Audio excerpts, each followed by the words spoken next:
पण तुम्ही जर लवकरात लवकर रोज सकाळी हे बोलणं जर नाही थांबवलं ना, तर महाराष्ट्राची जनता असेल तिथून तुमच्यावरती कांदे, टमाटे, बटाटे आणि अजून काय काय फेकेल याचा मला विचारच करवत नाही. रोज सकाळी माईक समोर येऊन आपल्या अकलेचे दिवे पाजळणारे संजय राऊत ही फुसकी फटाकडी.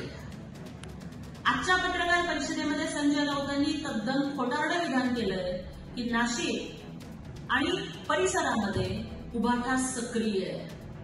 मग राऊत मला उत्तर द्या, ज्या उत्तर महाराष्ट्राची जबाबदारी ही तुमच्यावरती होती तिथं तुम्हाला भोपळा का बरं मिळाला?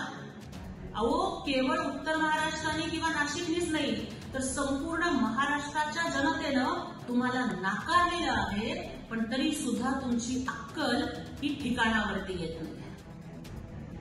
राऊत, जेव्हा तुम्हाला पत्रकारांनी प्रश्न विचारला की कर्नाटकमधल्या काँग्रेस सरकारने मेट्रो स्टेशनला दिलेलं छत्रपती शिवरायांचं नाव बदलून तिथे कुठल्या तरी सेंट मेरीचं का अजून कुणाचं तरी दिलं, तर तेव्हा तुमची बोलती बंद झाली? तेव्हा तुमच्या तोंडातून शब्द फुटत नाही का? भीती वाटली तुम्हाला?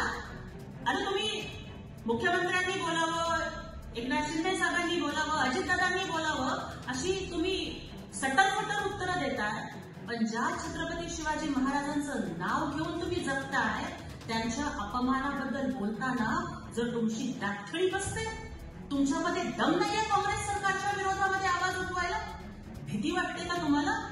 महाविकास आघाडी फुटायची का तुमची वोट बँक नाराजगीची? राऊत, तुम्हाला तुमच्या पक्षाला आणि उभाठाला छत्रपती शिवाजी महाराजांचं नाव घ्यायचा अधिकार नाही, कारण ज्या काँग्रेसच्या मांडीला मांडी लावून बसून त्या काँग्रेसची भांडी घासण्याचं काम तुम्ही करताय, त्या कर्नाटकी काँग्रेसनं माझ्या शिवरायांचं नाव बदलून अपमान केलाय आणि तुमच्या कुणाच्या तोंडातून साधा प्र निघत नाहीये, आणि तुमच्या जीवनावरती हा महाराष्ट्र तुम्हाला माफ करणार. अरे त्या काश्मीरमध्ये त्या कुठल्या तरी हजरतबल दर्ग्यामध्ये धर्मांध जिहाद्यांनी देशाचं मानचिन्ह असणाऱ्या अशोक चक्राची तोडफोड केली, तरी सुद्धा तुम्ही कोणी निषेध करत नाही का? तुमची वोट बँक नाराज होण्याची ही भीती तुम्हाला देशविरोधी कारस्थानांमध्ये सहभागी व्हायला लावते. राऊत, आता माझ्या मराठा बांधवांच्या हक्काबद्दल आणि आरक्षणाबद्दल तुम्ही मगरीचे अश्रू ढाळू नका, कारण तुमचं हे प्रेम पूतना मावशीचं प्रेम आहे हे माझ्या बांधवांना माहिती आहे. लाखोच्या संख्येनं हा मराठा समाज बांधव जेव्हा रस्त्यावरती उतरला होता ना मूक मोर्चाच्या माध्यमातून, तेव्हा त्याला मुका मोर्चा म्हणून हिणकस पद्धतीनं टर उडवण्याचं काम हे तुमच्याच सामनामधनं झालं होतं आणि त्याचे तुम्हीच संपादक होता, हे महाराष्ट्र विसरलेला नाही. जे आरक्षण महायुतीनं दिलं, देवेंद्र फडणवीसांनी दिलं, एकनाथजी शिंदे साहेब सुद्धा त्यावेळेस सरकारमध्ये होते, ते न टिकवता घालवण्याचं पाप, कोर्टामध्ये आरक्षण टिकवता न येण्याचं पाप हे तुमच्या महाविकास आघाडी सरकारच्या माथ्यावरती आहे आणि उभाठावरती आहे, हे महाराष्ट्र विसरणार नाही. त्यामुळे असं वेगळी प्रेम तुम्ही दाखवू नका. आणि तुम्ही काय त्या दुसऱ्याला म्हणताय निंदेड असेल तसे, पण राऊत तुम्ही जामिनावर बाहेर आहात हे विसरू नका. आणि तुम्ही जे 100 दिवस त्या आर्थर रोडच्या तुरुंगात होतात ना, ते काही कुठं समाजसेवा करून किंवा क्रांती करून गेला नव्हता. तुम्ही काही संत नाही आहे. आणि मग मला सांगा की 100 दिवस तुरुंगात राहावे लागले असले कुठले धंदे तुम्ही केले होते? तुमचे हे सगळे गंदे धंदे हे महाराष्ट्राला माहिती आहे. त्यामुळे तुम्ही दुसऱ्या कोणाला नावं ठेवण्याच्या भानगडीतच पडू नका. आणि उपराष्ट्रपती पदाच्या निवडणुकीमध्ये घोडेबाजार झाला म्हणतात. तुम्हाला तुमचे खासदार टिकवता आले नाहीत आणि दुसऱ्याला नावं ठेवता. नाचता येईना अंगण वाकडेसारखं. राऊत, घोडे बाजाराचं जाऊ द्या, पण गाढव बाजारात सुद्धा तुम्हाला कोणी जागा देणार नाही. आधी तुम्ही त्याचा विचार करा.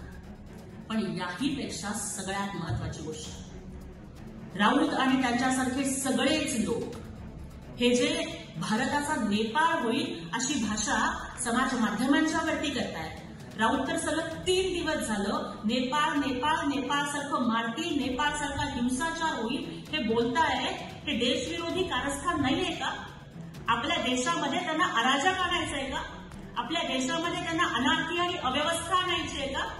देशामध्ये मोदी साहेब पंतप्रधान झाले आणि महाराष्ट्रामध्ये एकनाथजी शिंदे साहेबांच्या नेतृत्वाखाली महायुतीला घवघवीत यश मिळालं, थम्पिंग मेजॉरिटी मिळाली. याच्यामुळे तुमच्या बुडाला इतकी आग लागली की तुम्ही देश पेटवायला निघालात. तुम्ही तरुणाला चिथावणी देताय. तुम्हाला दंगे पेटवायचे या महाराष्ट्रामध्ये आणि भारतामध्ये. अरे आता तरी शहाणे व्हा. हा देश डॉक्टर बाबासाहेब आंबेडकरांच्या संविधानावरती चालतो आणि या देशामध्ये राहुल क्रांती 26 नोव्हेंबर 1949 ला झाली होती, जेव्हा माझ्या बापानं भारतीय संविधानाचे शिल्पकार डॉक्टर बाबासाहेब आंबेडकरांनी या देशाला संविधान बहाल केलं होतं. लोकशाहीची व्याख्या करताना डॉक्टर बाबासाहेब आंबेडकर म्हणतात की रक्ताचा एक थेंब सुद्धा न सांडता जिथं क्रांती करता येते ना, ती लोकशाही असते. आणि तुम्ही या भारतामध्ये रक्तरंजित क्रांतीची स्वप्न बघताय. हा संविधानाशी द्रोह नाहीये. हा डॉक्टर बाबासाहेब आंबेडकरांच्या विचारांशी गद्दारी नाहीये.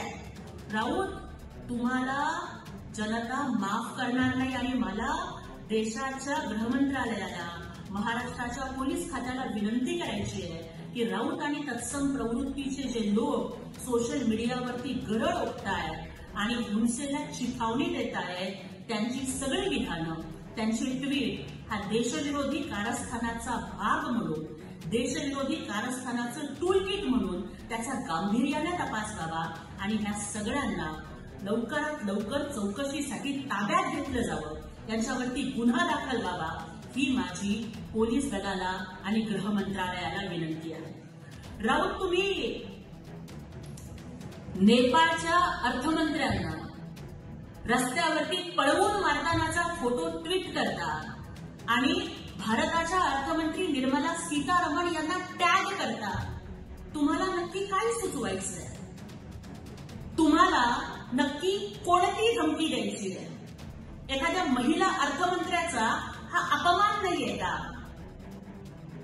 अरे तुम्ही मोदी द्वेषानं आणि शिंदे साहेबांच्या विरोधातल्या तिरस्कारानं इतके आंधळे झालात की तुम्ही देशाची गद्दारी करायला निघालात.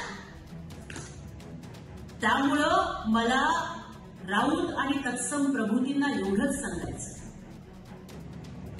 भारत आणि भारताची लोकशाही ही बाबासाहेबांच्या संविधानावरती उभी आहे. भारताबरोबर स्वतंत्र झालेले अनेक पाकिस्तानसारखे देश, त्यांचे तुकडे झाले, अनेक देश कोलमडून गेले, अनेक महासत्ता नेस्तनाबूत झाल्या, पण हा भारत ताठमानेनं उभा आहे कारण या भारताच्या प्रशासनाचा पाया हे संविधान आहे. आणि त्यामुळे या देशात अराजक निर्माण होईल अशी विधानं करणं हा संविधान द्रोह आहे, हा देशद्रोह आहे. या देशामध्ये क्रांती हातात दगड घेऊन होत नाही, तर बोटाला शाई लावून होते. या देशामध्ये क्रांती जाळपोळीतून होत नाही, तर ती मतपेटीतून होते, कारण तो मताचा अधिकार सर्वांनाच डॉक्टर बाबासाहेब आंबेडकरांनी दिला. आणि राऊत, रोज तुम्ही लोकांना धमक्या देता. कधी म्हणता टुडे नेपाळ टुमारो इंडिया, कधी म्हणता मुंबई आणि नवी मुंबईमध्ये नेपाळसारखी क्रांती होईल, कधी म्हणता नाशिकचा नेपाळ होईल. अरे स्वतःला खुर्ची मिळाली नाही म्हणून तुम्ही देशामध्ये दंगे पेटवणार आहात. तुम्ही म्हणताय नेपाळसारखं लोक मारतील वगैरे, पण राहू तुम्हाला एक सबुरीचा सल्ला देते बरं. अहो, रोज सकाळी टीव्हीवरती येऊन बोलणं लवकरात लवकर थांबवा, कारण सकाळी सकाळी उठून तुमचं तोंड बघितलं की अख्खा दिवस वाईट जातो, ही महाराष्ट्रातल्या जनतेची तक्रार आहे. त्यामुळं ते नेपाळसारखं मारणं बाजूला राहू द्या, पण तुम्ही जर लवकरात लवकर रोज सकाळी हे बोलणं जर नाही थांबवलं ना, तर महाराष्ट्राची जनता असेल तिथून तुमच्यावरती कांदे, टमाटे, बटाटे आणि अजून काय काय फेकेल याचा मला विचारच करवत नाही. त्यामुळं राऊत, वैचारिक खतना झाल्यासारखे वागू नका.